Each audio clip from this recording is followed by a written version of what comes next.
యేసంటే ఎవరో తెలుసా, ప్రేమంటే ఎవరో తెలుసా, దేవుడంటే ఎవరో తెలుసా, త్యాగమంటే ఎవరో తెలుసా.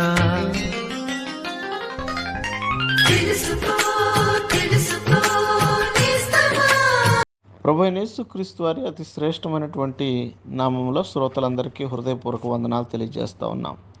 యోహాను సువార్త 12వ అధ్యాయం 13వ వచనం. ఖర్జూరపు మట్టలు పట్టుకొని ఆయనను ఎదుర్కొనబోయి జయము ప్రభువు పేరట వచ్చుచున్న ఇశ్రాయేలు రాజు స్తుతించబడునుగా కానీ కేకలు వేసిరి.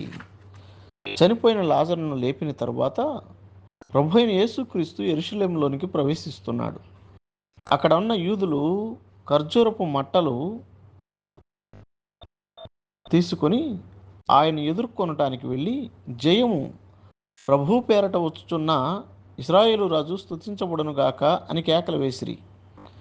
ప్రభు పేరట వచ్చుచున్నవాడు స్తుతించబడునుగాక.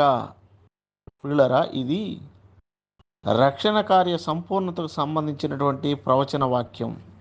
118వ కీర్తన 25, 26 చరణాల్లో ఈ ప్రవచనం మనం చూడగలం. లాజరు విషయంలో ప్రభు చేసిన అద్భుతమైన కార్యం చూసి ఆయన వచ్చుచూ ఉండగా పరలోకము నుండి దిగి వచ్చిన క్రీస్తుగా గుర్తించి దానికి అనుసారంగా ఏ ప్రవచనం అయితే ఇవ్వబడిందో దానినే ఇక్కడ వీరు పలుకుచున్నారు. మానవ జాతి పాప భారము నుండి రక్షించడానికి యేసుక్రీస్తు పరలోకము నుండి శరీరధారిగా వచ్చాడు.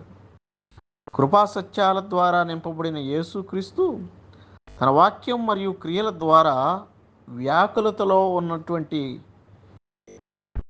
మానవుని మనసుకు నెమ్మదినిస్తున్నాడు. నిర్దోషి, నిష్కల్మషుడు, పాపరహితుడు అయినప్పటికీ సిలువలో మనకు బదులుగా మన పాప శిక్షను అలాగే దేవుని ఉగ్రతను అనుభవించి చనిపోయి సమాధి చేయబడి 3వ దినాన తిరిగి లేచాడు. కాగా ఇప్పుడు ఎవరు ఆయన యందు విశ్వాసం ఉంచుతారో వారు రక్షించబడి పాప శిక్ష నుండి తప్పింపబడతారు. మీరు కూడా ఆయన యందు విశ్వాసం ఉంచి